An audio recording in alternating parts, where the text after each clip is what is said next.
talk about the global economy, we talk about the normalization of monetary policies by the central banks, the geopolitical tension in Russia, Ukraine, the ongoing energy and supply chain, and of course the health crisis. So how challenging is the 2022 economy in your point of view? Well, there will be a lot of obstacles facing the global economy this year. With some good luck, we'll get through it in good shape. But we do have to recognize the risks that are out there. I think first, the most obvious is COVID. Here in Asia, of course, we are the last to get a wave of COVID passing, the Omicron variant passing over our region. Fortunately, the economic impacts seem to be mild. Particularly, Indonesia is a very good case where the number of cases is very, very high, almost as high as it was with the Delta wave, but the number of deaths has actually stayed very, very low. So the need for very, very strict social distancing and lockdowns is not so great. So the expectation is that we'll be able to work through the wave of Omicron. And then, of course, we just have to wait and see what COVID has in store for the next wave. Monetary policy is perhaps the most critical. We know that central banks around the world have to begin normalizing policy, moving away from the very, very low rates that have been in place to support economic growth during the uncertainty of COVID. The inflation is rising. It's relatively low in Indonesia right now, about 2.2%, but it is up from where it was the middle of last year. More importantly, in the U.S., inflation is quite high, and it's fairly certain that the Federal Reserve will do their first rate hike next month.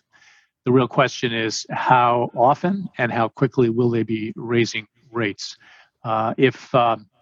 If it is kind of a smooth trajectory, a 25 basis point hike with every meeting, or perhaps a little more frequent, that probably will be manageable. I think Indonesia can certainly get through in terms of also beginning to normalize interest rates in due time. It's going to be very tempting, I think, for Bank Indonesia to try to wait and make sure that the economy is truly in recovery mode. So far, it looks pretty good. If the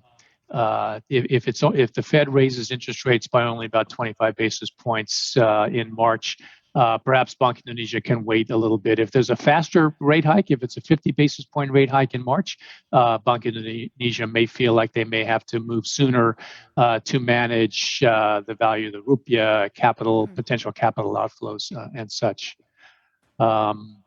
Ukraine, Russia is sort of the wild card. We still don't know what will happen there. A worst case scenario would certainly lead to higher energy prices. But that would be a worst case scenario. There are so many different outcomes that could be possible from the potential conflict in Ukraine. And we'll just have to wait and see how that goes. Mm-hmm. Okay.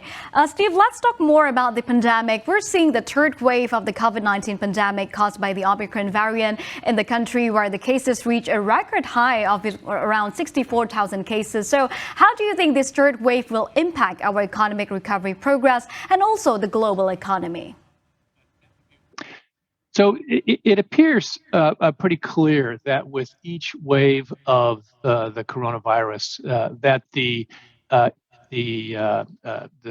death rates get lower and lower and lower, even as we get high waves of the number of cases. And this seems to be the way these kinds of pandemics run. As I mentioned, in Indonesia, the number of cases is high, but the death rate is quite low. So it seems to be allowing countries to begin opening up and making social distancing regulations that are much less severe than what they were in the past. We certainly see Europe and the U.S. beginning to move away from any restrictions. And I know in Indonesia there have been some announcements, particularly about international travel, easing travel restrictions in April. Hopefully that will help get the travel and tourism industry a little bit back on its feet in Indonesia. The key will be to make sure that the capacity of the public health system is sufficient to be able to handle any significant rise in either serious illness or in deaths in Indonesia. And again, so far, it seems like the death rate and the rate of serious illness is low enough that the public health system is handling it right now. And that'll be the key statistics to watch: is hospital vacancy, hospital bed occupancy rates, ICU occupancy rates, and so forth. That will be critical in understanding whether there might have to be additional lockdowns or social distancing restrictions in the future.